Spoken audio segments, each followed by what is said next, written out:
This is Markin Out. Pro Wrestling Talk by Pro Wrestling fans. We marking out, y'all. Follow on Twitter. Pro Wrestling Talk by Pro Wrestling fans. We marking out, y'all. Marking Out. Pro Wrestling Talk by Pro Wrestling fans. We marking out, y'all. Brennan likes fisting. Pro Wrestling Talk by Pro Wrestling fans. We marking out, y'all. We're marking out. Pro Wrestling Talk by Pro Wrestling fans. Welcome to Markin Out, Pro Wrestling Talk by Pro Wrestling fans. This is 698 episode, that is. And you can check us out at markinout.com. You could also check us out over on Spotify and wherever else you may be listening to your podcast. That being said, you can check us out on Instagram at MarkinOut11, on TikTok at MarkinOut, on Twitter at MarkinOut, on Facebook, give us a like, you know where to find us.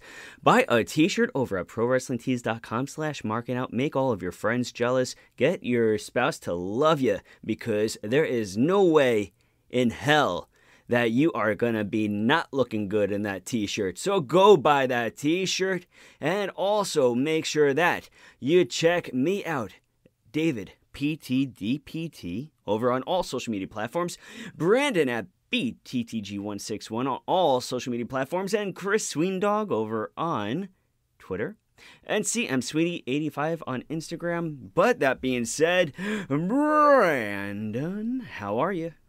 I am doing awesome as always. How about yourself? Doing fantastic, especially, after the week of pro wrestling that we had. Yeah. Yeah. You had a good week, though? Yeah, I made chili. That's about it. Nice. How about yourself? You know what? I did not make chili, but I did have a fantastic week. But let's talk about Clash at the Castle. Clash at the Castle. What an event. What a another great crowd.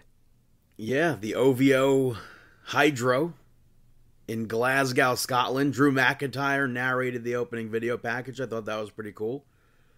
And the first match of the PLE saw Cody Rhodes pick up the victory over AJ Styles in an I Quit match to retain the WWE Championship. The crowd was super hot for this match.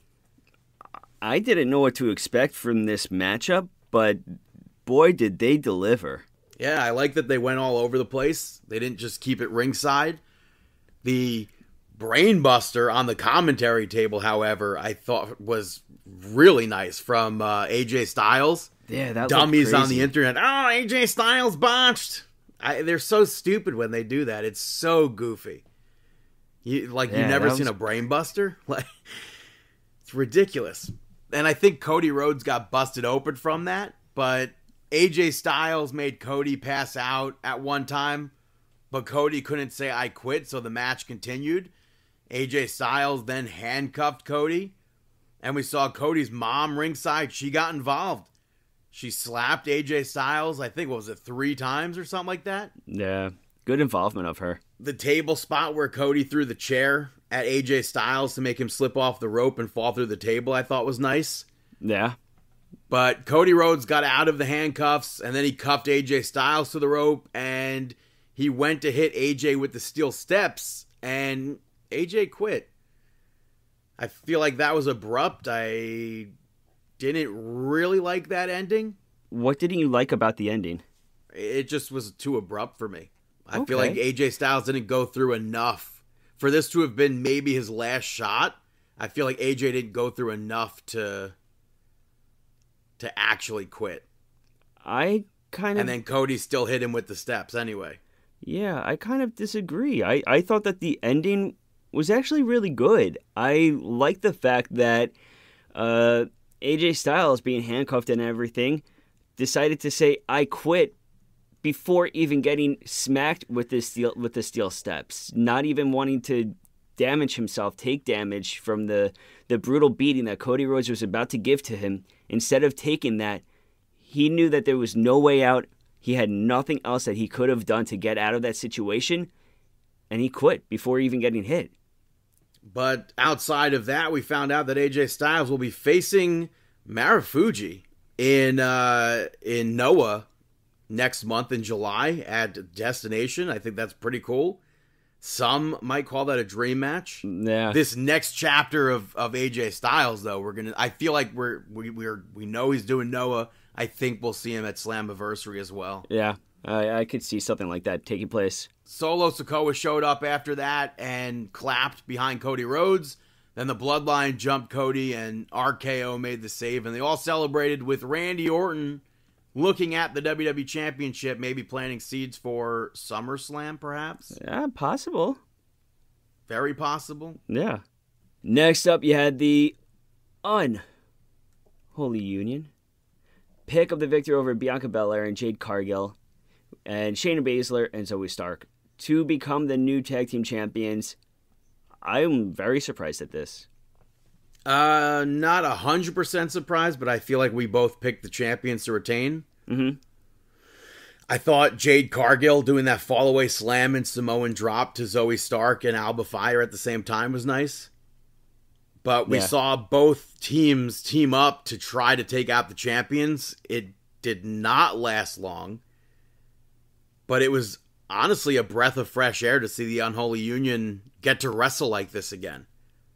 It's been a long time. They have not even won a match in forever, I think. Yeah, it's been a long time. I mean, just seeing them inserted into this matchup, it seemed random a little bit. Well, they did do the attacking stuff, so I understand them being inserted without having won matches. Exactly. We saw Jade and Bianca hit their tag team finisher. Isla Dawn took advantage of that and picked up the victory. Yeah, I definitely understand their insertion, but it was still random. But yeah, very happy to see that they did pick up that victory, though. Hometown victory. Very rare in WWE. Yes. Next up, you had Sami Zayn pick up the victory over Chad Gable to retain his championship. At one point, Chad Gable picked up the title and gave it to Maxine. And Chad Gable distracted the referee so Maxine would hit Sami Zayn with it, but she wouldn't do it. Yeah. And he talked down to her, and Sami Zayn went for a haluva kick. Chad Gable moved out of the way of that and hit Chaos Theory, and I legitimately thought that was going to be the end of the match. But that was not, unfortunately, the end of the match. Gable ends up getting in Maxine's face. Again, Otis stepped up, and then he ate a dive from Sami Zayn, and then Chad Gable took Otis and Sami out with the moonsault. Sami went for another haluva kick, but Chad Gable rolled out of the ring. And he locked Sami Zayn in an ankle lock outside of the ring. I think, was it on the barricade, if I'm not mistaken? I can't even recall. I don't fully, maybe it wasn't. But Sami Zayn rolled through that, and Chad Gable takes out Maxine's other ankle. And Otis got super pissed off. He was super conflicted about attacking Sami Zayn. And in the end, he could not do that either. And instead, he helped Maxine to the back. And then Chad Gable ate a haluva kick, and that was, I mean, Chad Gable had that death stare on Sami Zayn afterwards. He was pissed off that he lost. There's so much more to this now. Yeah, we don't know what happens now, but after that, Bayley picked up the victory over Piper Niven to retain the Women's Championship. I thought this was a very solid match. The fans were like dead silent during Piper's entrance, and they were dead silent during Bayley's entrance, and they were super, super conflicted as to who they wanted to cheer for, because they love Bayley, and Piper Niven is a hometown wrestler for them, and they just decided not to cheer. And then they start the match, and then like you could hear the "Hey Bayley," and then you hear "We want Piper," and you hear like the dueling chants back and forth. I thought that was really, really cool to hear that. Yeah, I thought that was a nice additive into this matchup. Chelsea Green got involved pretty early on, and she started to argue with Charles Robinson, so he kicked her ringside. I popped at the fan yelling "woo woo woo" at her. I thought that was really funny. But I feel like we got a different side of Bayley in this match. She had more moves that I feel like she wouldn't normally do, like those headbutts to Piper. Mm-hmm. I feel like we wouldn't normally see that. later on in the match, supposedly Chelsea Green, ran back out with a Rey Mysterio mask on. I don't even think we should say supposedly. It didn't even look like her. And she distracted the referee after Bayley hit that Bayley to belly from the middle rope. Bayley eventually hits a crucifix bomb to get that victory, which, again, is something else that I don't think we'd see Bayley normally use. Mm-hmm. But I'm happy she walked out as champion. I'm happy that Piper Niven, A, got that promo the other week because it was fantastic, and B, got this match to showcase what she's capable of. Yeah, huge showcase for her, especially against Bayley, who you know is going to put on a solid matchup. Very well done. Main event of the evening, you had Damian Priest pick up the victory over Drew McIntyre to retain his championship. Where do you want to start on this one? First of all, McIntyre was played out with the bagpipers. He had Scotland the Brave. The crowd, obviously, super, super behind Drew McIntyre. It did not go his way. In the match, though, we saw Damian Priest go for that dive to the outside, which really could have been bad. He got very, very lucky on that. Yeah, I hated that spot so much. Obviously, you can't plan something like that. No. I like the way Drew was able to recover from that, where he, turned back around and started kicking him. And then he was like, oh, I can't win like this, and he helped Priest out. I didn't know if, maybe the referee should have tried to help undo the ropes with Drew. I don't know. No, I don't think that was necessary. You don't think? I just got nervous that... What do you mean? That's true. I really didn't like that. That so much damage could have happened. We did see Damian Priest hit that one-legged Razor's Edge, which I thought was cool. Mm-hmm. And I liked when they were going for move, both super out of it, but neither of them wanted to let the other get the upper hand. So I liked that aspect of the match.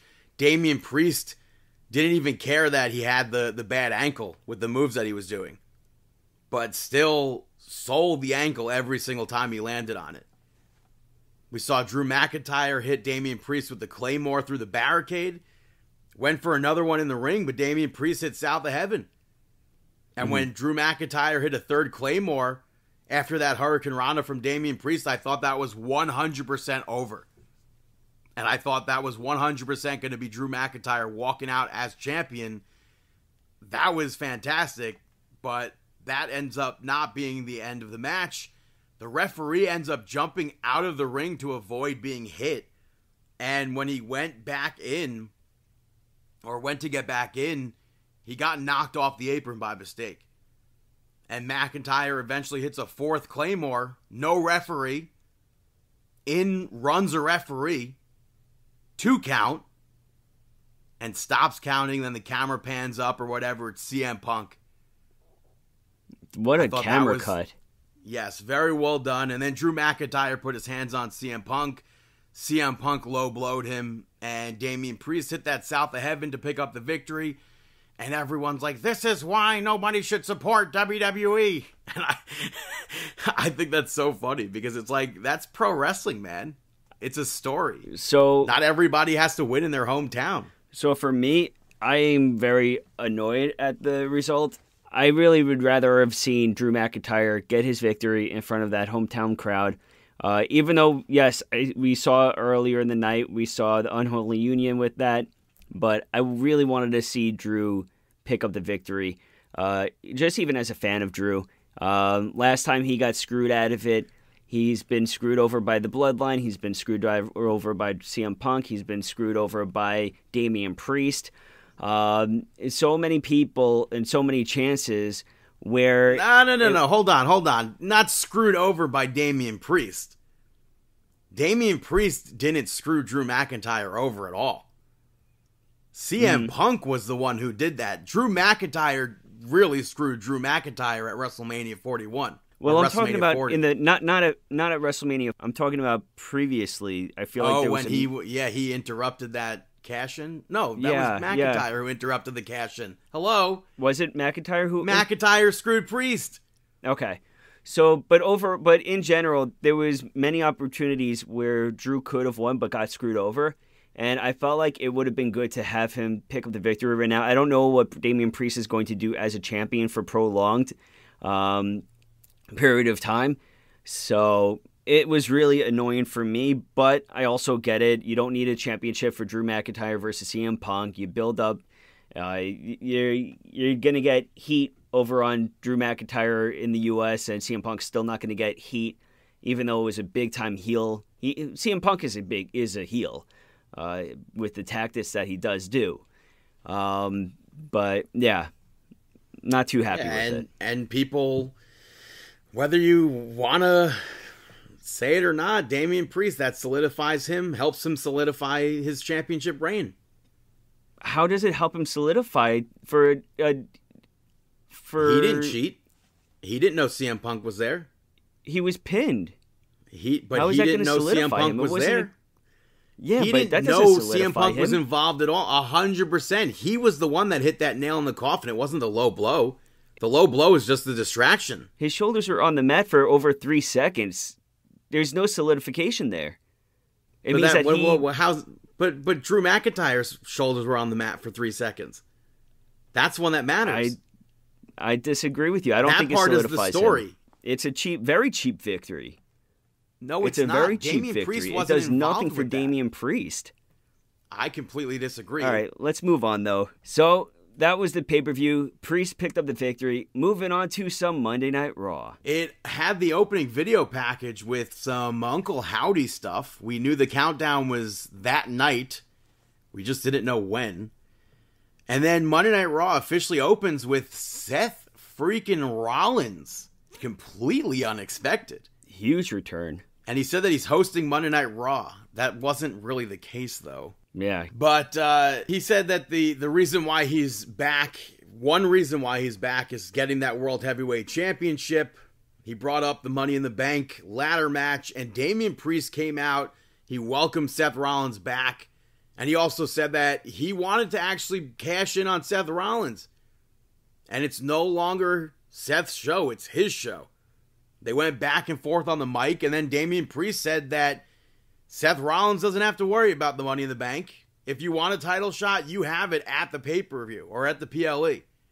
And he offered him a title shot for the World Heavyweight Championship at Money in the Bank. Seth McIntyre, Seth Rollins, Jesus Christ. Seth Rollins accepted the match. We have that set up for Money in the Bank. I'm shocked that Seth Rollins is back. Yeah, it's good to see him back. Hopefully he's all healed up and fine and ready to go. Yeah. After that, we saw the Alpha Academy and Adam Pearce backstage. And Chad Gable said that if it wasn't for the Alpha Academy, he would be the new Intercontinental Championship. He wants a rematch against Sami Zayn. And Adam Pearce basically told him to get to the back of the line. And Chad Gable's like, you know what? Fine. Find me a worthy opponent. Fast forward, Braun Strowman picks up the victory over Chad Gable. Not a one-sided match. I liked when Braun Strowman threw Akira Tozawa into Chad Gable, basically causing Chad Gable to hit a German suplex on him. And I feel like we probably all knew Chad Gable wasn't winning this one. And I think the bigger story is afterwards, where he called the Alpha Academy into the ring. He belittled Akira Tozawa, and Maxine stepped up to him to stop him. Yeah, so really he took her crutch. Maxine. But Chad Gable, really mean. He took her crutch, made her leave, slapped the hell out of Akira Tozawa, and then Otis turned around and the fans went nuts. Just him hearing that slap to Tozawa and that camera work, him turning around into that, and Chad Gable, he's like, well, maybe I shouldn't have done that. And that camera work, once again, once you hear that slap, you saw the pop-up of Otis's head. Like, yeah, Festus hearing the bell. Like, he totally went off. Once he heard that slap. He pushed Chad Gable and ripped open his shirt and then left to help the Alpha Academy to the back. I thought that was very good. Yeah, I totally agree with you on that. Later on, we saw Sami Zayn speak about beating Chad Gable and how he's moving on from Chad Gable. but he feels bad for the Alpha Academy, and he feels for them, and knows that people have to do things on their own time. He mentioned himself and Jay with the bloodline.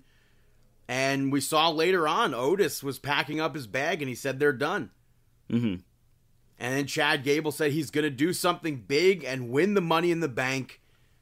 And behind him in there, throughout the night, by the way, it wasn't just by Chad Gable. We saw Ramblin' Rabbit. If you blinked, you completely missed it. And you sent it to me, and I still... I get it, but to me, it didn't even look like him. I mean, it did. It is, though. I mean, we have another section where Huskus and Uncle Howdy was there. I'm sure there's one with Abby. So, and Mercy. But back to with Sami Zayn. Sami said that now he has to look forward to defending the Intercontinental Championship.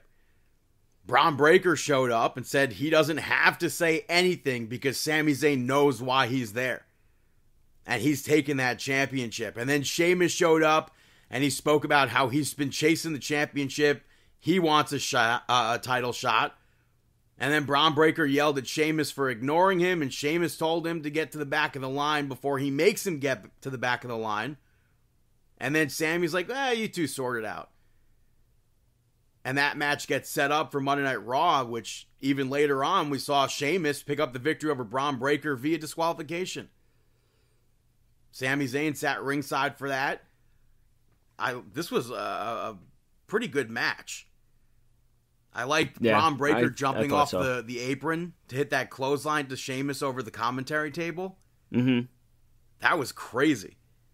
Yeah, that was a really cool spot. The slip from Braun Breaker was pretty scary, and I think they made it work. That was supposed to be the Frankensteiner, and it turned into like I don't know what, like an underhook Thez press or something. I thought it worked, but it was Kaiser who showed up and attacked Sheamus, and then Sheamus brawled with him. Braun Breaker took Sheamus out, and Braun Breaker stopped to look at Sami Zayn before leaving, and then Ludwig Kaiser continued the beatdown on Sheamus. And he went to smash Sheamus's leg into the steps with that drop kick. Braun Breaker, as fast as he is, runs the complete opposite way and takes Kaiser out with a spear. I mean, this spot was incredible. I love that they had the camera angle from above. Yeah, that was great. And then Braun Breaker pushed Sami Zayn, and they had to be held back from one another. Yeah, I also have to say I loved Kaiser's reaction when he noticed, when he got to the other side, that Braun was there. I thought that was awesome because you could see, like, at the last moment, Kaiser, like, recognizes that he's about to get speared and tries to, like, move out of the way, but still gets caught. Yeah. It was awesome. We saw the Judgment Day talking. Finn Balor was talking about Braun Strowman, and Damian Priest walked in, and Balor told him that he has his back against Seth Rollins, and then Damian Priest asked Finn Balor what was up with the room key gimmick from last week. And Finn Balor basically just said it was to protect Dom. And then Damian brought up the Money in the Bank and asked him what his deal is.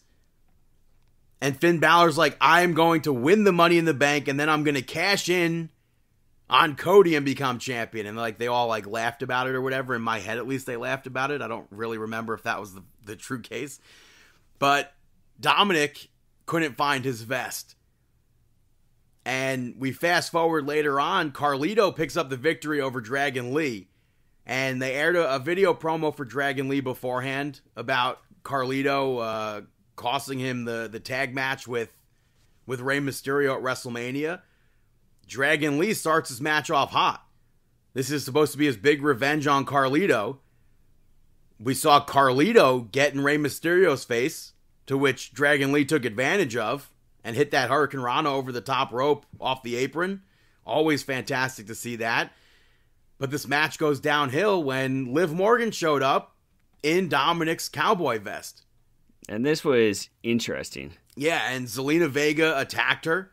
It led to Joaquin Wilde brawling. It led to Dominic brawling. Rey Mysterio and Dominic went at it. Then JD McDonough pulled Dragon Lee off the turnbuckle behind the referee's back.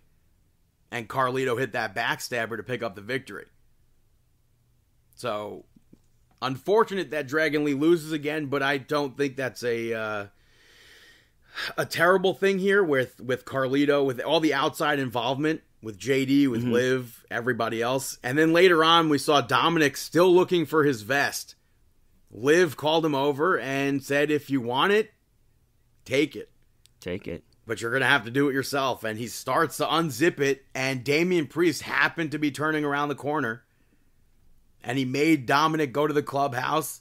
Damian Priest asked Liv Morgan, leave the kid alone. And Liv Morgan was like, I think he wants everything to do with me. After Damian Priest said that he wants nothing to do with her. So we'll see how that develops. Yeah, I liked this segment backstage. I like how Damian Priest walked in on them. And I liked how Dominic was really ready. Well, he started to pull it down. And Liv Morgan, she's just still going at him. And you could tell that, like, Damian Priest, Balor, like, they're all still trying to protect Dirty Dom. So we'll see how this all turns out, though. But yeah. After that, we saw Io Sky pick up the victory over Kiana James and Zelina Vega to qualify for the Money in the Bank. We did not mention last week that Io is announced to be facing Utami Hayashishita at Marigold Summer Destiny next month. Same day as AJ Styles and Noah.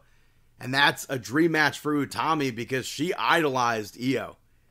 So I think that's pretty cool that we're getting... Well, I probably won't watch that match, but I think it's cool that wrestling gets to see that match. Maybe I'll see the highlights of it, perhaps. But as far as this match goes, I thought it was decent.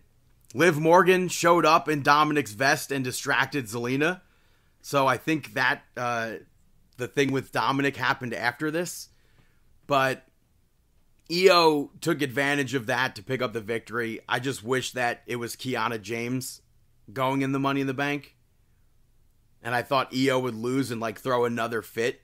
But I don't mind Io going in because she was the last winner of the Money in the Bank. Mm-hmm. So... yeah, maybe Kiana James will get some more like a last chance sort of entry. Probably not, but I want more for Kiana James. It would be nice. Neither can I. Yeah. We saw the Unholy Union get interviewed, and they basically just said that time for celebration is over. Hard work starts now, and they'll take on anyone. Then Shayna Baszler and Zoe Stark showed up, and Shayna was like, we beat you last week. And even though the referee missed it at Clash of the Castle, I'm pretty sure I made Jade Cargill tap out. So we're coming for those titles. When that happens, we don't know. Yeah, it puts them totally on notice. Next up, big segment. Drew McIntyre comes out. He had some howdy stuff flash on the screen when he was walking backstage. But Drew McIntyre went to address CM Punk, and he's like, I can't do this anymore. Screw this company. I quit. And throws down the microphone. Adam Pearce came out to try and talk to him. They go to the back. Triple H starts to talk to Drew McIntyre. Yeah, no talking to him. He's like, I'm serious. I'm done. He was pissed. He totally just walked right out of there. I mean, and some would say he got out in the nick of time, though. Yeah, very much so. And we'll put a pin in this segment. Yeah. After that, we saw Katana Chance and Kaden Carter pick up the victory over Damage Control. Damage Control beat them down to start the match, but Katana Chance had to come back. I liked that the drop / like the splash that they did from Kaden Carter and Katana Chance on the apron. But Lyra Valkyria came out to cheer them on. I think more could have been done with this match, but Kaden Carter and Katana Chance won after they hit that after party. Io was pissed off at Dakota Kai and Kyrie. And she said, Damage Control needs to change or I'll do it myself. I don't know if that means she's like ditching Damage Control, if we're going to see everyone go their own way. If everyone does go their own way, I hope... I feel like Tegan Nox was drafted to SmackDown, but I hope we somehow get to see Team Kick reunite. if damage control is done. I can't even remember where she got drafted. I don't know if I feel like it was SmackDown. I just don't know what's going to happen with them. It's hard to see. They go their own way. I guess. When is Asuka slated to be back? I don't know. She had knee surgery, so who knows? Yeah, I guess you can always separate them, and then when Asuka makes her return, kind of maybe bring back damage control a little bit with Asuka as the lead. I mean, if the writing is on the wall for the internet rumors, then Julia becomes the next NXT Women's Champion. Maybe Julia feuds with Kairi Sane in NXT over the title. Who knows? All right. We saw Karrion Kross speak about the New Day costing Authors of Pain a shot at becoming champions and how they beat them up. Challenged either one of them for a match next week. Karrion Kross versus Xavier Woods was advertised for this episode of Monday Night Raw, but it was deleted and never spoken about again. And then Karrion Kross said that he hopes that it's going to be Kofi Kingston. Kofi accepted that challenge. So next week on Monday Night Raw, we assume we'll see Karrion Kross versus Kofi Kingston. Yeah, I think that you have to do something at some point with the two of them, especially with the tease and him trying to get Xavier Woods on board. I think you really have to. You can't wait much longer. Yeah. Main event, though, saw Jey Uso pick up the victory over Rey Mysterio and Finn Balor to qualify for the Money in the Bank. I feel like it probably did due to the ending. I feel like this match had a lot of commercial breaks in it. Mm-hmm.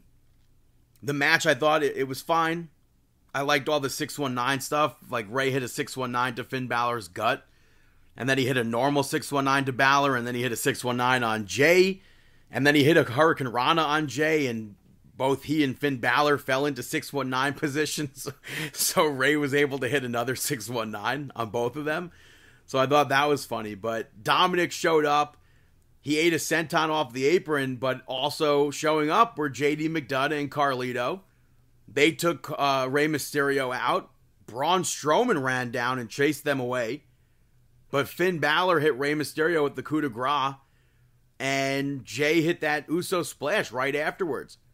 And got that victory. Huge victory for him. Huge victory for I Jey think Uso. Jey is the one that's winning Money in the Bank. I could see that too.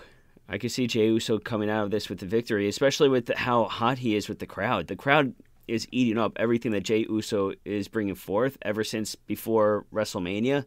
I think that it would be crazy not to cash in on him with winning Money in the Bank. What a pun. Big pun. And as he was there celebrating in the crowd on the barricade with the fans, all the fireflies are up. They're all celebrating with Jey Uso. Lights go out, power goes out, just like Bray Wyatt. His theme starts playing. The door was there. It bursts open. The beam of light comes out of that door again. Nikki Cross, as Sister Abigail, crawls through the door with to the lantern. She points, and the camera pans backstage. Mm-hmm. It's all dark. It's all smoky. Eric Rowan is there as Ramblin' Rabbit. With people taken out, Rowan has a Bludgeon Brother mallet. The back of his mask is the Luke Harper mask from the Bludgeon Brothers. Yeah, the Harper mask. Then Gorilla was all torn apart. Yeah, you had the lights. Sparks flying. The lights were flashing red and yellow. Red Blue, and white. not yellow. Yeah. But Dexter Loomis was there, sat as Mercy the Buzzard. Then the camera keeps going, and Joe Gacy was there as Huskus. Now, Chad of course, Gable. just to make note, we don't officially. We know 100%. We know. We know, but there was no allusion to these are the people under them. These are all just masked people. They met at a Whataburger.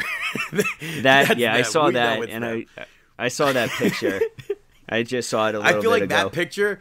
That picture years from now is going to be one of those legendary pictures, I think, in wrestling. Yeah, like this is like the back of the bus. This pictures. is the picture that was taken after they just murdered everybody backstage. So they pan down. Chad Gable's there, blood all over him. He's dead. And I just got to say, at this moment, I love that. Like I love listening to the crowd's reaction. Like every time they pan to a new character, you can hear the pop get louder.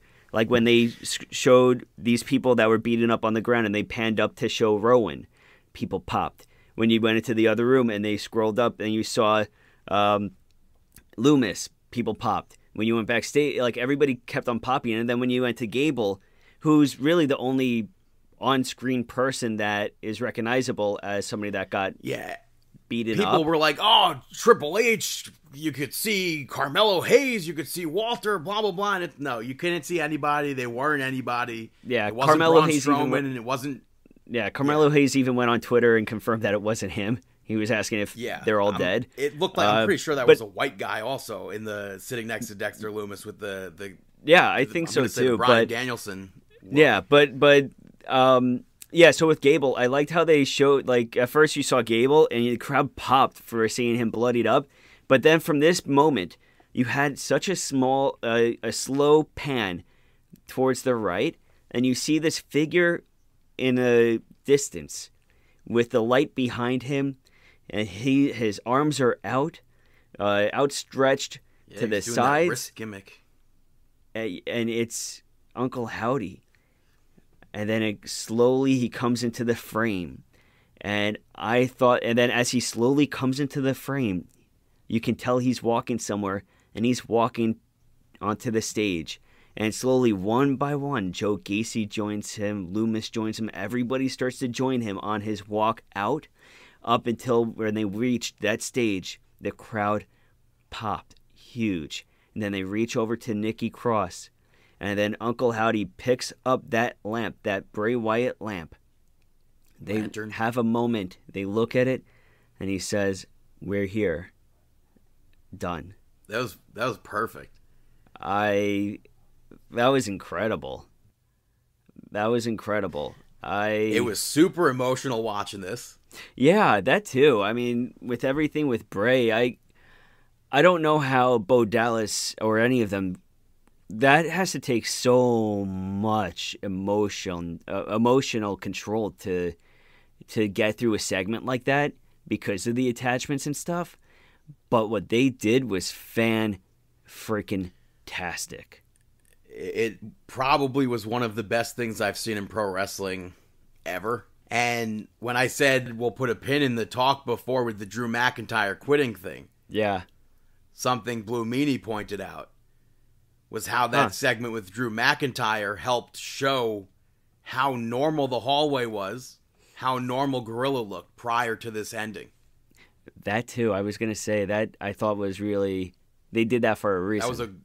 That was a great thing to establish, and I'm happy that I saw that Blue Meanie tweet because that was fantastic to point out. Yeah, that was just incredible, and I think now all right, I just hope that with the supernatural aspect of the Wyatts, or the Wyatt Sick, Six?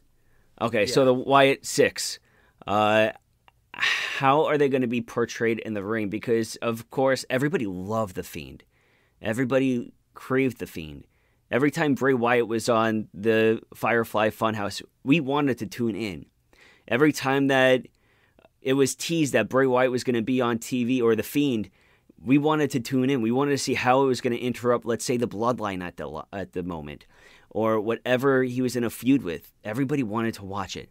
But then when it came to the wrestling matches, the fans totally turned on The Fiend and Bray Wyatt and whoever his opponent was. For example, him versus Seth Rollins, and him versus Randy Orton, him versus Finn Balor. There were so many moments where they just two-faced, turned on the character in the ring, maybe because of the supernatural stuff. And don't get me wrong, The Fiend, Bray Wyatt, was a good wrestler. So I think that right now, it's just going to be important to not overdo the supernatural in the ring. And I want to kind of see them actually still be pro wrestlers without the supernatural aspect. Maybe Uncle Howdy. Right now, we didn't see any supernatural things, so who knows? Exactly. We didn't see, I mean, outside of, okay, we got the smoke and stuff like that, whatever. But we really didn't see supernatural stuff. So hopefully this is going to take a turn towards more of a sick, sadistic Wyatt family kind of a mesh of everything that was all together. I'm all here for it. Yeah. It's going to be interesting. I mean, it's going to be interesting. What do they do with Gable now? They took him out of the Money in the Bank matchup. Yeah, Ilya Dragunov is replacing him.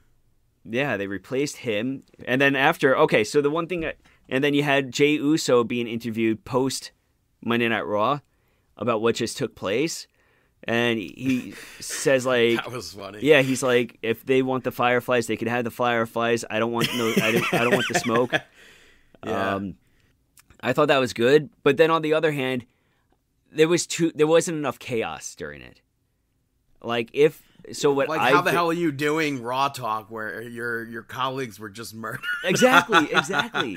Like in my mind, if they did this, I would have liked to have like maybe ambulances pulling up and people carrying out some of the extras, or show Dan Gable, show Chad Gable being stretchered out right behind Jey Uso doing an interview, and both of them being like, okay, there's a lot taking place right now. This is overwhelming. If they want the Fireflies, they could have it. I don't want anything. Like, I think that more could have been done in the background of that, though. Yeah, well, we'll see what happens more with the Wyatt Six. Gonna move over to NXT, which opened with the number one contender battle royal for Heatwave, which was kind of won by Javon Evans. But we saw, prior to NXT starting, Frankie Kazarian. And they aired his entrance on Instagram, all over social media. Frankie Kazarian wrestled a match for WWE for the first time in 19 years. No way, it's been on that NXT. long. Wow. Outside of that, that was... He didn't have like, a match on NXT before? No. He was... I believe Vince McMahon had told him, we want you to cut his hair. I think there were like always rumors that they thought he looked too much like Triple H. Yeah. And he was billed as like the future of WWE even. When he was building up on NXT, Velocity. though? No. His last match was Velocity. Wow. Yeah. Jeez. But outside of Frankie Kazarian, we got an entrance on TV was Joe Hendry. Huge. Yeah, I mean, he cut a promo. I'm Joe Hendry. I'm taking that title to TNA. The fans went ballistic. They loved it. And I got to say, something that I popped for was the pop that he got, that it was so loud that it shook the camera. It is the second, I think it's the second most viewed and liked tweet post WrestleMania 40 for WWE. So I think that's pretty big, and I hope to see Joe Hendry back soon. But outside of the two TNA people, we saw Ethan Page, Shawn Spears, No Quarter Catch Crew, Lexis King. There were guys from Raw, guys from SmackDown, guys from NXT. And the match, the bell rings, they take out, I think, what was first? Was it Joe Hendry getting taken out, or was it Ethan Page and Oro Mensah? I think Joe... I think it might have been Oro and Ethan Page because Ethan Page went through the ropes. Page wasn't technically eliminated. They put the spot on Joe, and then they went into Mensah and Page going out to the outside, and then it spun into Joe. And Joe Hendry was literally eliminated by the whole of WWE. And people can't understand how you take somebody like Joe Hendry and eliminate him first. Yeah. On one hand, there is no two hands here. Well, on one hand, he was eliminated by WWE. He cut a promo beforehand saying, "I'm TNA taking that NXT title with me." But they also fully protected him too. They got him out of the match as the first one, but it wasn't just one person; it was all of them, double team. And Frankie Kazarian. It obviously sets up something on Impact. Impact. Everybody took him out. It wasn't just one person. It wasn't Kaz. Everybody took him out. So I think there's a lot of build in that. They gave him the mic. They gave him a spotlight. I think they did him really well. specifically. 100%. I mean, even the segment that aired didn't air on Twitter with him and Shawn Michaels. Yeah, blaming him like, you think that's funny or something? I thought it was fantastic. Yeah, you can say that was another promo. I mean, backstage he was just like, I'm gonna show up wherever I want to show up, and I'm taking that title, and you haven't seen the last of me. And then he walks off, and then Shawn Michaels is just like, I believe. Yeah, that's huge. That is huge. Shawn Michaels is saying a TNA wrestler's catchphrase. How dare they put Jordan Grace in a title match? How dare they not put over Joe Hendry? Frankie Kazarian was one of the final 4 in this match. Okay, so with that, Dragon Lee, Shawn Spears, and Ethan Page. Javon Evans. So I'll jump to that. That I do think that Kaz should have been in the final 2. I don't know. I see, because Ethan Page wasn't. I didn't know if Ethan Page was actually eliminated or not. So I thought Ethan Page would come back out and win the thing. Yeah. But if he wasn't going to be in that match, I thought that Frankie Kazarian should have 100% won this match to go on to Heatwave to face Trick Williams for that title. Obviously, I think completely different because of what transpired. Yeah. But it eventually came down to Javon, Dragon Lee, and Shawn Spears. And then finally we saw Javon pick up that victory, and I'm like, I don't buy this yet. I don't either. I would have rather, if Javon Evans, very brand new, if he was to eliminate Kaz, who's a veteran, I think that would have been really solid. That would have been a good backstage thing. I think that overall, the TNA aspect, I want to see TNA pick up the victory on WWE television at some point. And vice versa. I want to see somebody from NXT pick up a victory over somebody on TNA. It doesn't have to be NXT. I still think AJ Styles is wrestling at Slammiversary. It could be. I mean, nothing for nothing. Drew McIntyre just quit. Yeah, we've been seeing the teases of him and Moose. Mm-hmm. Who's to say he's not going to show up on TNA and challenge and say, "Hey, I quit my other company. I'm here to challenge Moose." Yeah, I want that TNA championship. Right? And who's this? I mean, at that rate, who's to say CM Punk doesn't appear? No. I mean, that would be no. I mean, I would. So ready? We'll see. I mean, this could all go away. We could already be talking about something that won't be happening because SmackDown, CM Punk is booked for SmackDown, so Drew McIntyre could easily show up on SmackDown and beat down CM Punk. So 100%. But also, if Drew McIntyre shows up on TNA and challenges Moose. The only way, I mean, Drew McIntyre would have to win if I feel like, I don't think, it's so hard to book cross-promotional matches because you're like, both people have to win, you feel, or at least I feel. So the only thing that you can do is have CM Punk show up, Drew McIntyre get distracted, Moose pick up the victory, and that would be huge. Huge. Well, we'll see what happens with that. As in regards to the Battle Royal, though, we saw Axiom question Nathan Fraser. Be like, what the hell, bro? We're the tag team champions. Why are you going out there for a title shot? And that segment ends with him signing a contract for a Heritage Cup match against Tony D'Angelo. We saw Charlie Dempsey speak to Tavion Heights and said that he'll be facing Damon Kemp next week for what Damon Kemp wasn't able to do in that Battle Royal. And then later on, Ava congratulated Javon for winning. Ethan Page showed up. Super pissed off. Said that Oro Mensah should be kicked out, and I'm still in the Battle Royal. I was never eliminated. And Javon was like, well, I have another match in me still, so that gets set up for the main event. After that, we saw Roxanne Perez and Lola Vice pick up the victory over JC Jane and Jasmine Nix, as well as Metaphor. JC Jane is coming out. She wore that Cody Rhodes mask over her other mask, and I popped for that. I thought that was pretty cool. And I'm happy that we're getting this undashing, but they're just calling her dashing now. So I thought that was cool. But Lola Vice told Roxanne Perez of her intentions. She's coming for that title. And as far as this match goes, we saw Metaphor. I like they did a tag move that I liked between the two of them.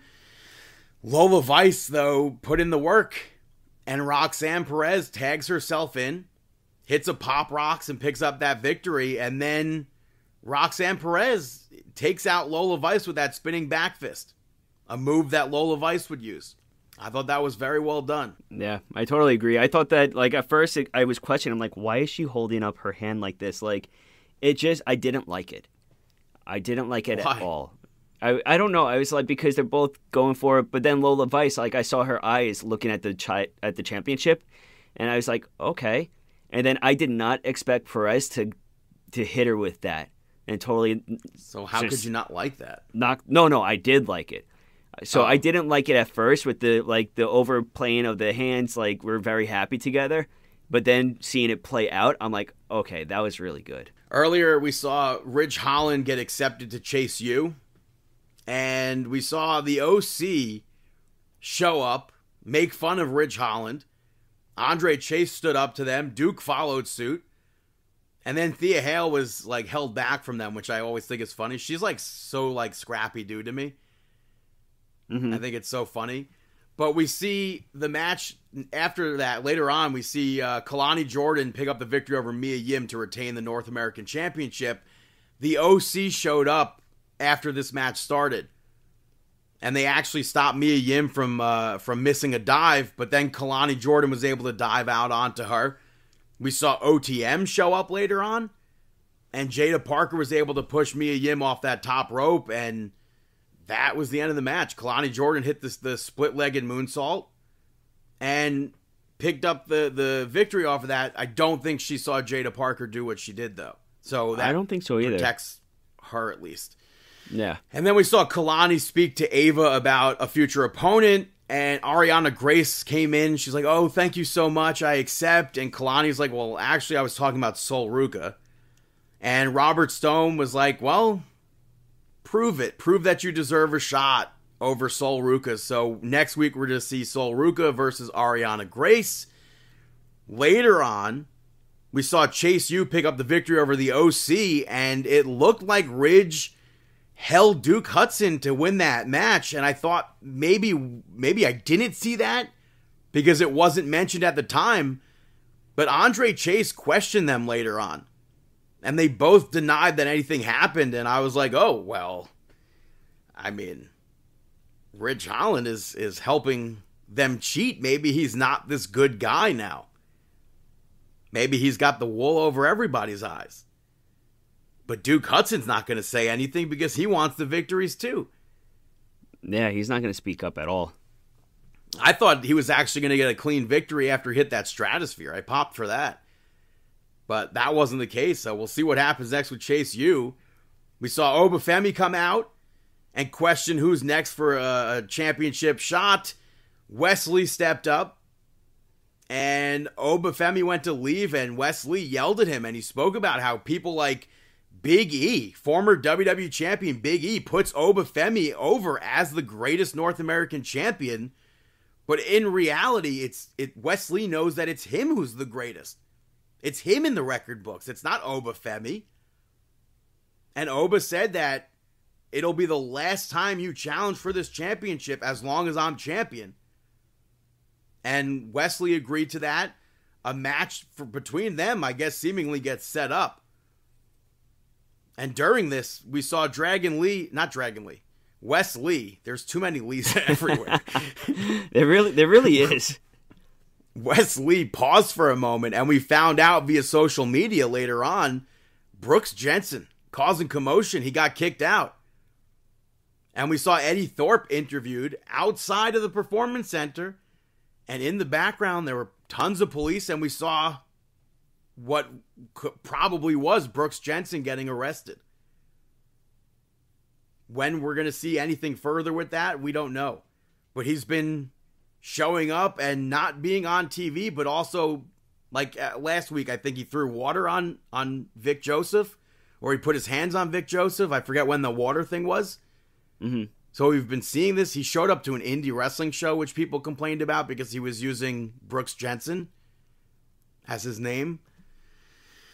But we'll see what happens with that. After that, we saw Fallon Henley pick up the victory over Carly Bright. Wendy Chu showed up and choked out Kendall Gray, who was out there with Carly Bright. And Carly was distracted by Wendy Chu.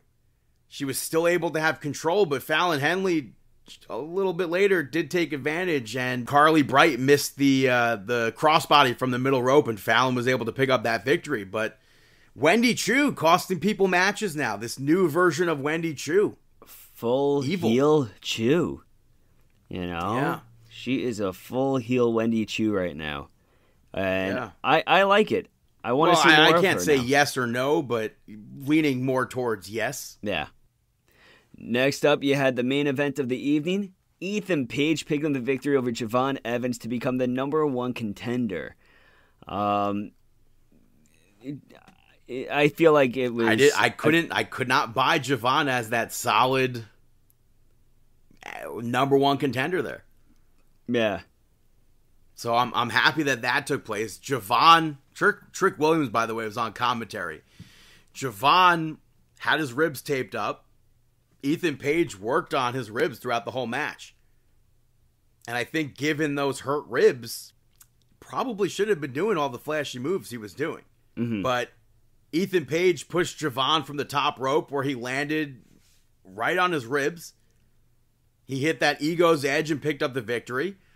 And then Sean Spears attacked Javon Evans afterwards. And Trick Williams tried to help him out. Ethan Page, I almost said Jimmy Page. There's too many things going on here. Ethan Page jumped Trick Williams. Javon came back and hit Ethan Page and Sean Spears. The title was left because of Javon Evans positioning the title there. Mm-hmm. Left in the middle of the ring while all 4 of them surrounded it. So I think at Heatwave we're going to see a fatal 4-way. Yeah, I could see that. Very good ending to NXT. Great camera shot there. And I think Ethan Page, they're in Toronto. How does he not walk out as champion? I think he could pin Javon Evans and become champion. Mm-hmm. So that is NXT. Moving over to SmackDown. It opened up with CM Punk, and he spoke about the pressures you deal with when you're a pro wrestler. He brought up how he wasn't jumped in Glasgow, even though they said he was going to be if he showed up. And he basically said that he set out to kill Drew's career, and he didn't know it would be that easy. And then Paul Heyman interrupted and put CM Punk over. And Paul said it really pissed Solo Sikoa off hearing on the radio that Chicago is CM Punk's town because every town should be Solo's town since he's the tribal chief. And Paul asked him a favor, warned him to leave, and then the bloodline came out. A lot of heat for Solo Sikoa. And Solo said that if CM Punk wants to be on SmackDown, then he better either pay respect to him and the bloodline or get beat down. And Paul Heyman, the favor was, take me with you. And CM Punk was like, I acknowledge that I don't see the bloodline here. You're a cosplay tribal chief. And the 3 of them got up on the apron to jump CM Punk. And then Cody Rhodes showed up with a baseball bat for CM Punk and with himself. And they backed off. Cody challenged Solo to a one-on-one match. He met up with RKO afterwards. And Randy questioned whether or not Cody should be facing Solo one-on-one with everything going on. And Cody said he has a plan. He knows the bloodline must have a plan. He has a plan as well. We saw Solo questioning Paul Heyman about leaving and then made him go tell Tama Tonga and Tongaloa something that we don't know.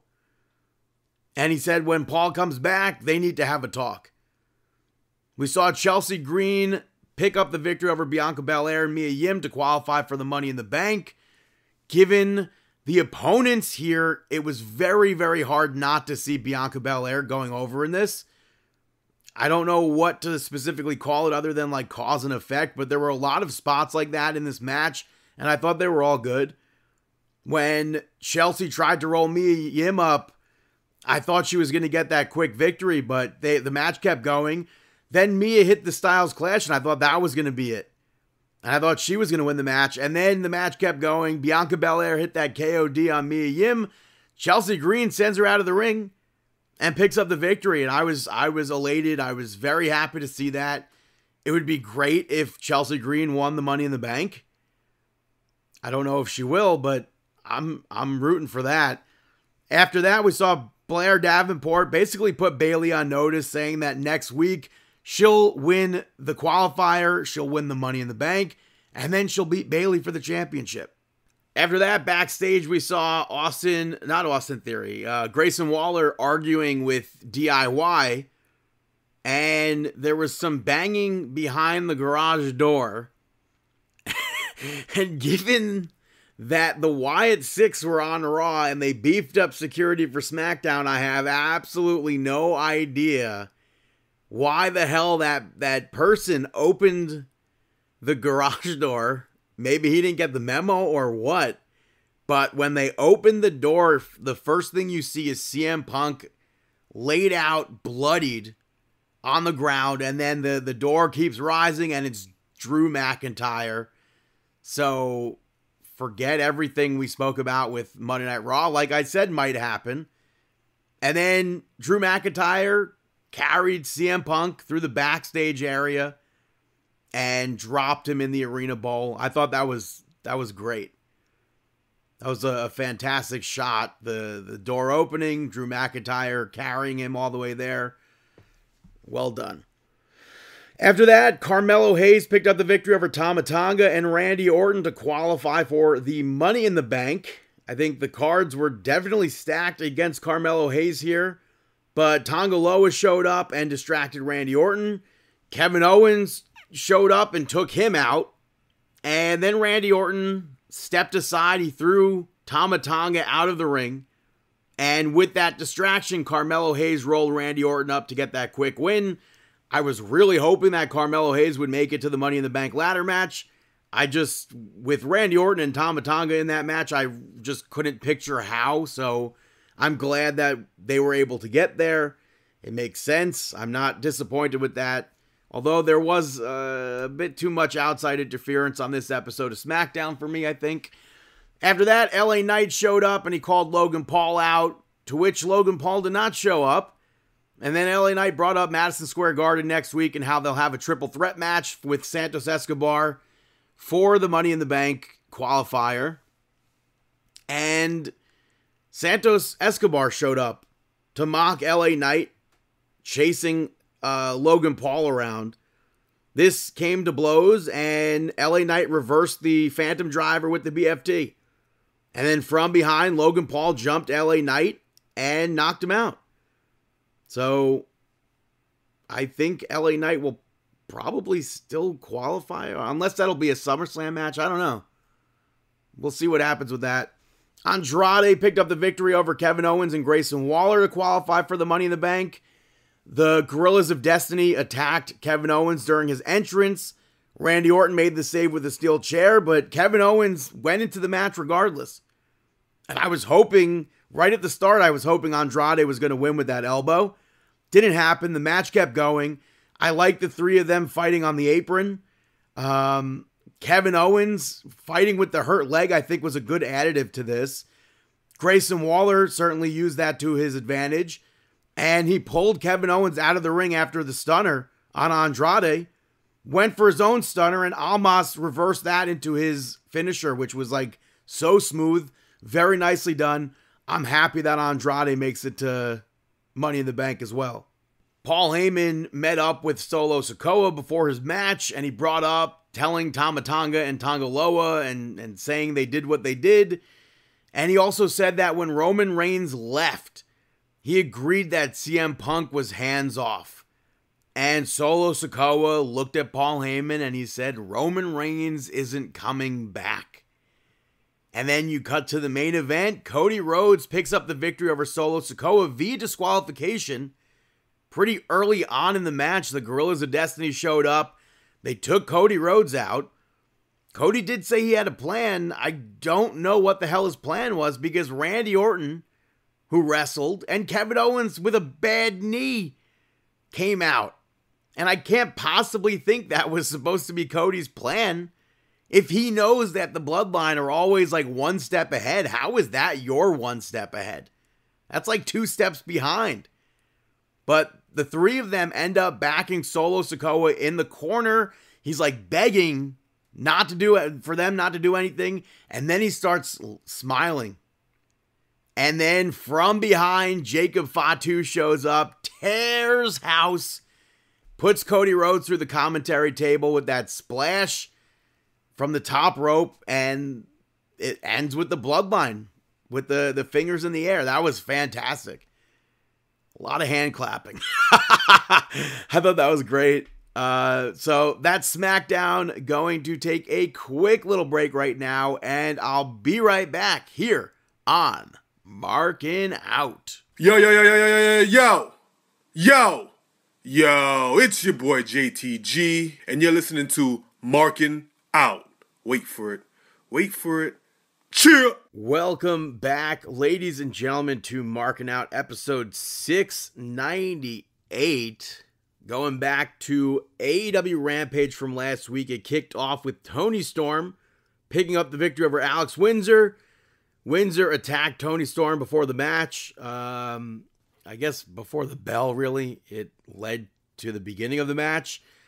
I liked the fire of Alex Windsor in this match, but I think they spent way too much time outside of the ring for me.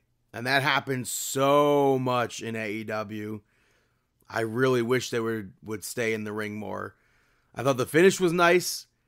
Toni Storm popped up, but landed the Storm Zero like very quickly to pick up that victory. I thought that was very smooth. After that, Cage of Agony picked up the victory over Jay Marston, Kevin Gutierrez, and Solomon Tupu. The Gates of Agony took way too long to get a victory here. And like I said last week, that parachute finish is atrocious. It's like a comedic spot to me. I guess because I associate it with the Spirit Squad. They did on Dynamite. I will say it turned into a powerbomb this time. Whether or not they continue to do that, I don't know. I hope they do that, though, from now on. Instead of just that stupid parachute. I hate that. After that, Shota Umino picked up the victory over Rocky Romero. I assumed Shota would be part of Forbidden Door. Outside of that, I don't know why this match was needed. I feel like it would be like a way to introduce Shota to AEW television.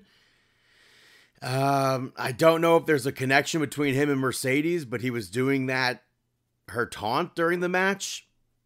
So I don't think there is. That came off like sort of live event-ish. But he unfortunately got injured, so I don't think he'll be part of Forbidden Door at this point. After that, Satnam Singh picked up the victory over Rosario Grillo. Not 100% sure how they pronounce that. This might have been the fastest victory in AEW history. You don't have to say anything else about that. Pac picked up the victory over Jay Lethal in the main event. Satnam got ejected from ringside. Sanjay Dutt was allowed to stupidly stay. And he got involved behind the referee's back and then again later on in front of the referee's face. There were some good reversals in this match, but in the end, Jay Lethal tapped out, and this gave Pac momentum going into or I don't even want to say momentum. Jay Lethal's not one of those people that there's no momentum to beating Jay Lethal. You don't get anything for beating Jay Lethal in 2024. After that, AEW Collision kicked off with Christian. He put himself over and spoke about making Collision on the very first episode. This was the 1-year anniversary of Collision, which is very hard to believe. It feels like it's been so much longer. But what's even crazier is that this was a show created for CM Punk, and he is no longer, obviously, in the company. We saw the Patriarchy have a segment later on, and for me, that segment was just gross. I understand that Christian isn't actually saying the stuff in the promo, but it's just so uncomfortable to see and hear that sort of thing. But he also brought up how the Patriarchy is going to be winning the Trios Championships. I guess Swerve cutting Luchasaurus's mask, the hair on the mask that was so terribly done, was like the end of them together. Because that was just like, that's it. You haven't heard anything about that since. First match saw the Blackpool Combat Club pick up the victory over Lio Rush, Rocky Romero, and TMDK. Not really how I would like to see TMDK on TV. And I think seeing that CMLL match and this match makes me think that the BCC's not really needing to be together anymore. I feel like they don't belong together at this point. And the only thing to really come from this was afterwards, Jon Moxley said he's going to kill Naito at Forbidden Door. Naito is challenging Jon Moxley for that IWGP Championship. After that, Thunder Rosa lost a no disqualification match to Deonna Purrazzo via ref stoppage. And I had higher expectations for this match, given the other no DQ matches that we've seen. This was still good, but I had higher expectations.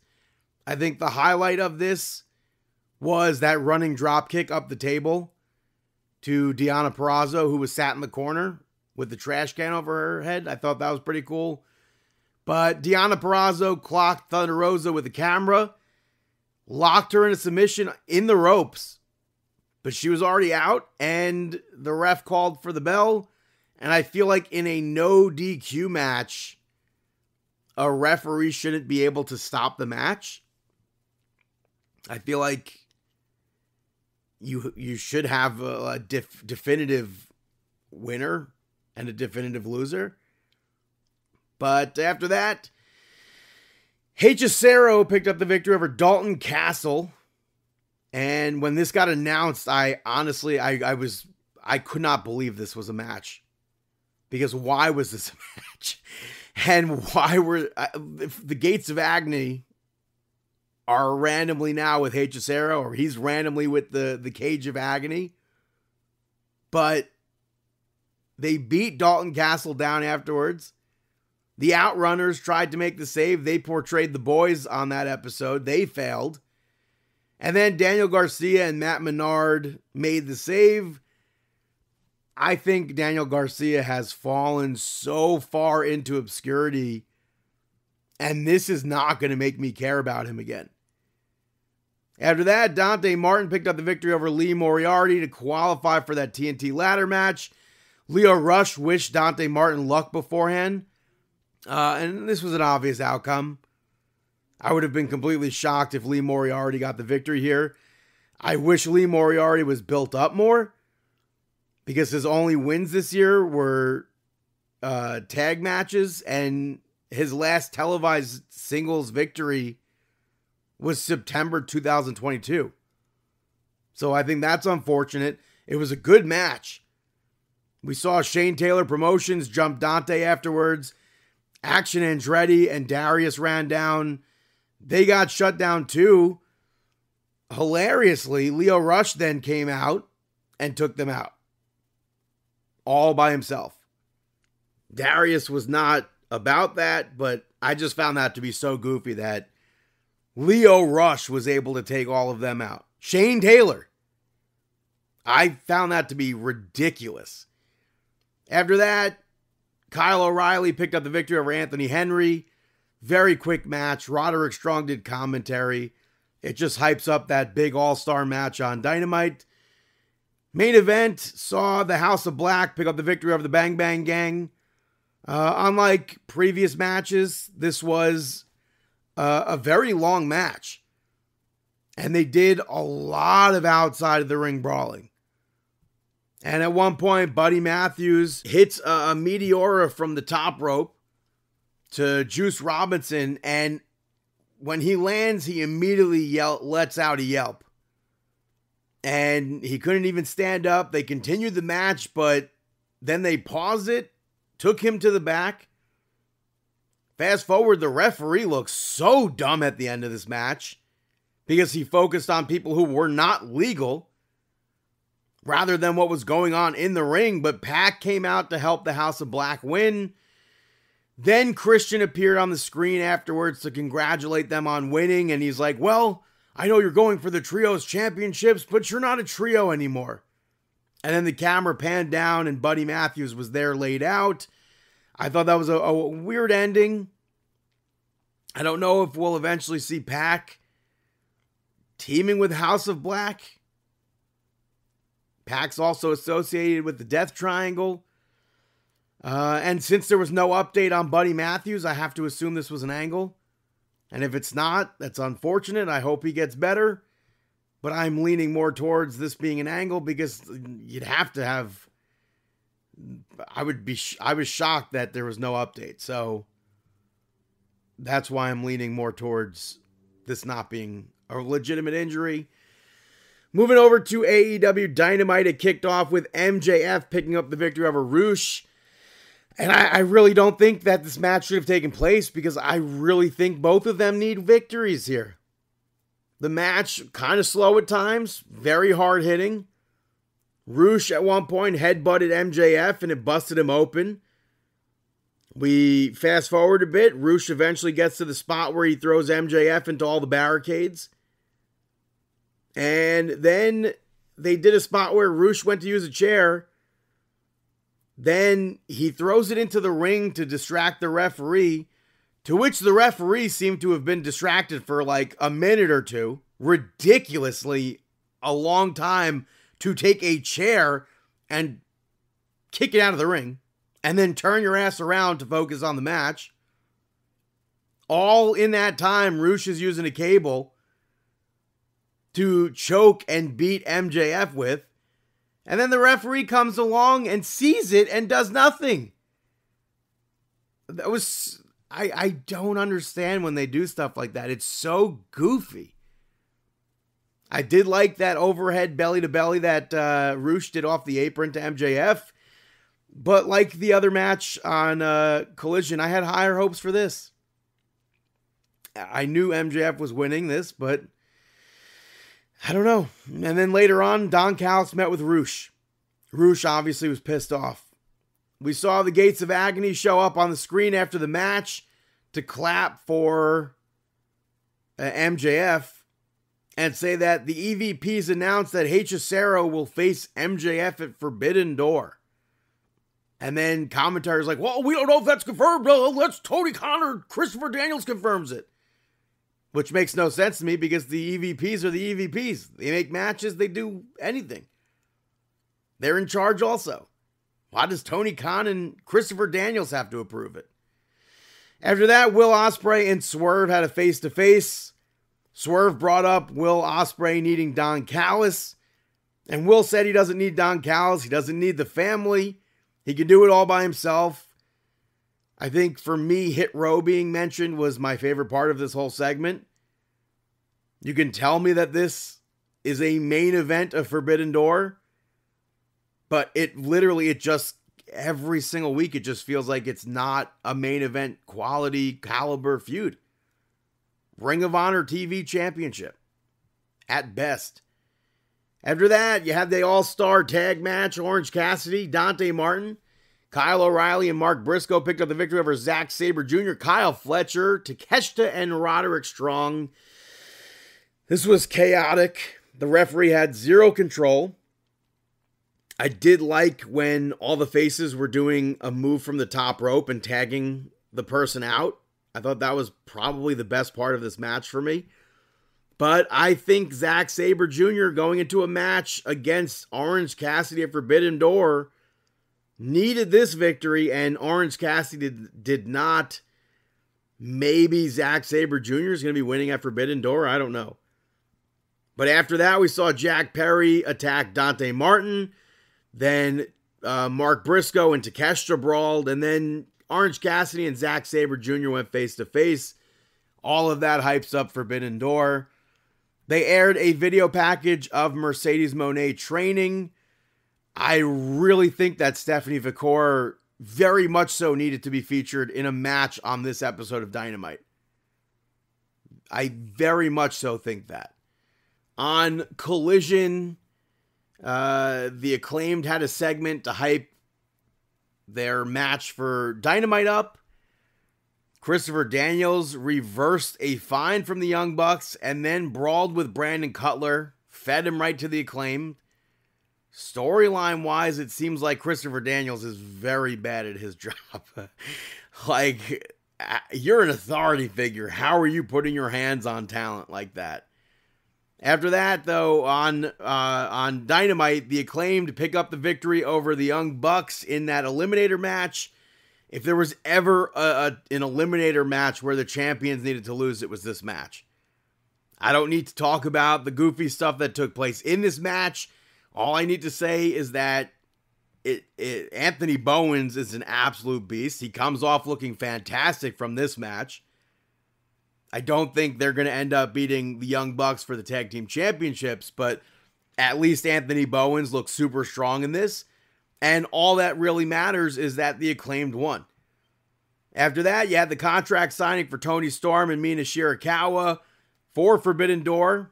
I think given that Swerve and Will Ospreay had their face-to-face earlier, this maybe could have been done next week, the week of Forbidden Door. But then again, then it wouldn't, whatever. There's a match that gets set up from this segment, which makes no sense. But you had Mina Shirakawa tell Tony Storm that she became soft and weak when she won the championship. And Mina said that Mariah May needs to choose between her and Tony Storm. And then Saraya and Harley Cameron came out. And Saraya said that she's sick of them. And then Anna Jay attacked Mina Shirakawa from behind. And Saraya tried to put Mariah May through a table. Tony Storm made the save. But she went to hip attack Saraya. And Saraya moved and Tony Storm ended up through that table. The inclusion of the Outcasts and Anna Jay here made absolutely zero sense whatsoever, other than to set up a 6-woman tag match for next week on Dynamite. But I was blown away that was the end of that segment. That was just so bad. After that, Chris Statlander picked up the victory over Nyla Rose to advance in the Owen Hart tournament.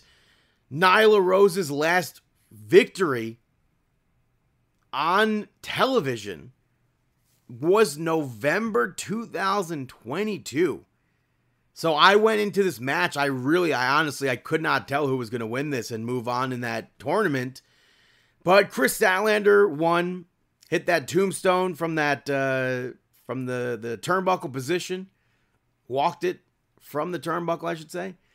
And then Willow spoke afterwards and said that she'll eventually get to Chris Statlander in that Owen Hart tournament and go on to win the whole tournament again.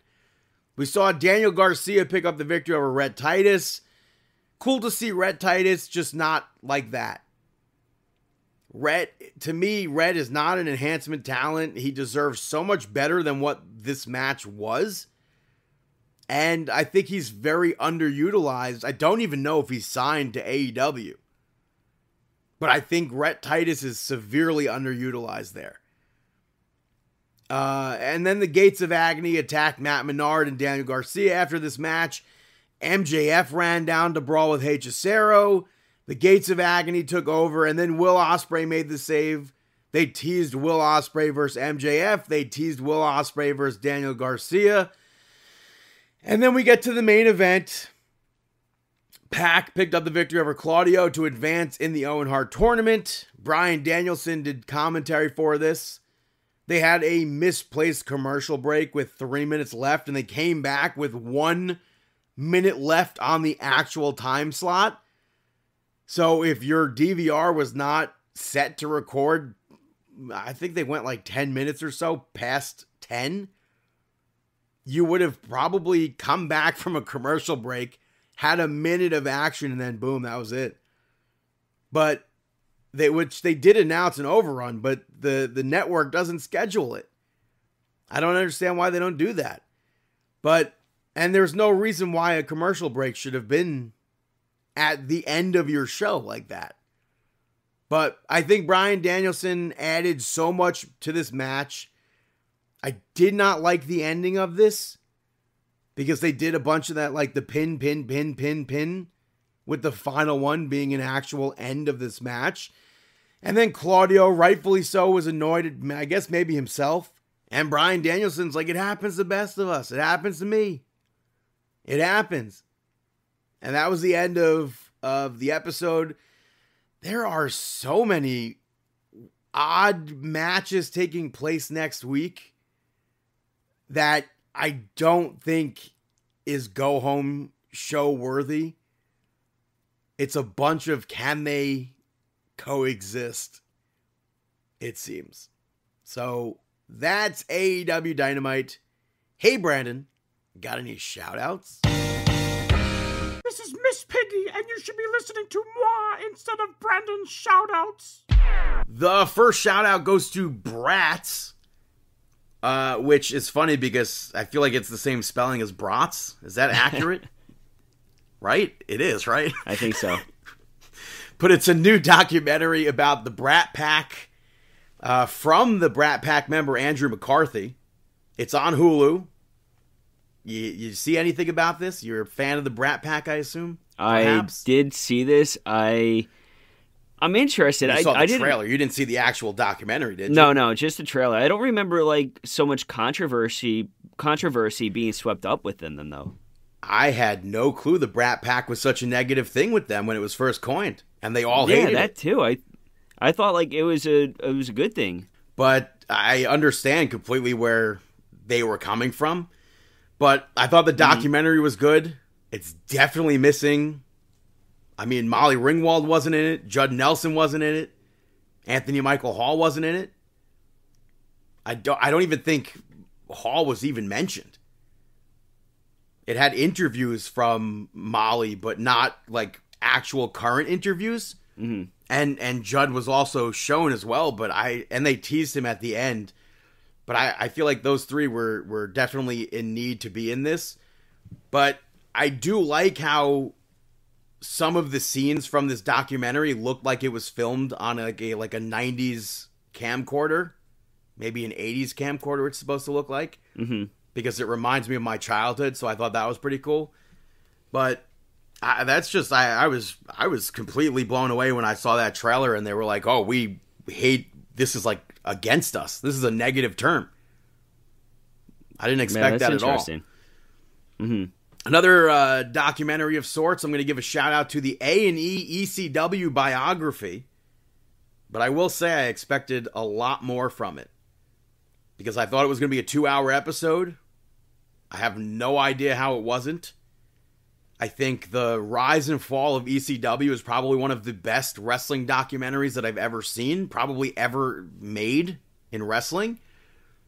And I thought, given that it was released 20 years ago, we would get a lot more newer interviews that we weren't allowed to have 20 years ago. Mm-hmm. Wasn't the case. We did get new interviews, but I wanted more. I don't know. I think we got maybe like 2 new interviews from people who weren't part of that DVD, but this should have been 2 hours long. I feel like they could have covered the WWE ECW as well. Mm-hmm. So it's unfortunate that it was just an hour long, but it was very, very well done, and I appreciated them doing it. And then my final shout out, I found out this week that Rachel Bilson has a podcast, and she had Saraya on as a guest. Who's Rachel Bilson? My shout out, was she Rachel the one Bilson from the was OC? Yes. Huh. That's random. Yeah. So, yeah, I guess her and her best friend have been doing this podcast, and Saraya was on. Very unexpected. My shout-out's going to Rachel Bilson for this, but it was pretty cool to hear Saraya on it. It's called Broad Ideas, and you can watch the video of it on YouTube. I'm sure it's all over the platforms and everything as well. But Saraya, she spoke, I would say she spoke more about WWE than AEW. So that was weird, but it was like a lot to do with fighting with my family that was being spoken about. Mm-hmm. So I think it was like an hour and a half long, and I enjoyed it. I'm a big fan of Rachel Bilson. Check that out. Those are my shout outs. Now it's time for our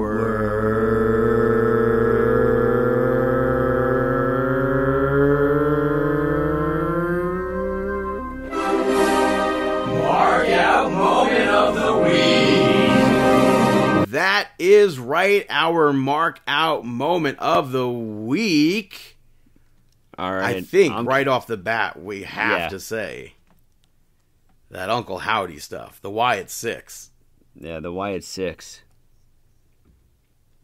Incredible. I mean, that has to be it for sure. I have to also... Joe Hendry. Go on. I also have to say Tatum Paxley answering Jordan Grace's open challenge at Against All Odds was dope. Yeah, Jordan Grace pick. I am very happy that they did have her appear, and then also Jordan Grace going over on her. Yeah. And I liked, because the TNA ring is not the same ring as WWE, Tatum Paxley in the match used the ring. There's like the bars. It's like that indie sort of ring that has like the bars that we don't see in WWE. She was able to use that to her advantage. So kudos to her for using the ring like that. Also at Against All Odds, though, at the end of the show, Jeff Hardy, just fresh off his AEW contract, showed up with the Hardy Boys theme song. Yeah, the OG Hardy Boys theme. First time having that in TNA, which I popped big time for. Yeah, that was a huge pop moment for Markin Out. I think another mark out moment was the Pat McAfee stuff. And I don't know what's the deal, but maybe you could say a mark out moment could end up being if Shane McMahon shows up on AEW. That's the rumors. We'll cross that bridge when we get there, I guess. Yeah, we'll see what happens with that, but yeah. Also, I was flipping through the channels on Sunday, and Scooby-Doo and WWE Curse of the Speed Demon was on, and I don't think I've ever seen it before, but the cast, for wrestling at least, is pretty stacked because it's got Undertaker, Triple H, Stephanie McMahon, Goldust and Stardust were both in it. Dusty Rhodes was in it. It was released, unfortunately, past a year after he passed away. But Sheamus was in it. The Miz, Paige, Los Matadores, and El Torito. Lana and Rusev were in it. Kofi Kingston, Michael Cole. So I was sitting there on Sunday morning watching that. I thought, was it Sunday night? I think it might have been Sunday night. Nice. So I thought that was pretty cool. And then awesome. 2K dropped the entrance for Honky Tonk Man in WWE 2K24. And despite the fact that I'll probably only use him one time when the DLC comes out, I popped because not only did they give him a full entrance Tron, something that they were so lazy on with the other legends in this game, they gave him Jimmy Hart's in the DLC pack as well as a manager. Jimmy Hart is out there talking on his megaphone. So I popped for that. I wonder if that's going to be a new weapon choice that we'll have. I hope. Mm-hmm. So it should be cool. I'm looking forward to the other participants on that pack. They showed off Post Malone, but I'm looking forward to the Headbangers and Sensational Sherry the most. So those are the mark out moments of the week. Thank you so much for checking out episode 698.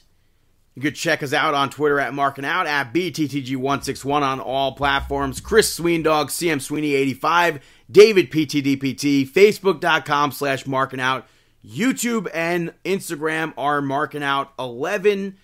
ProWrestlingTees.com/Markin Out. Check us out at Markin Out on TikTok. You can listen to us and subscribe and rate, review, and check us out on Apple Podcasts, Amazon Podcasts, Spotify Podcasts, markinout.com, YouTube, like I said, and we wish you the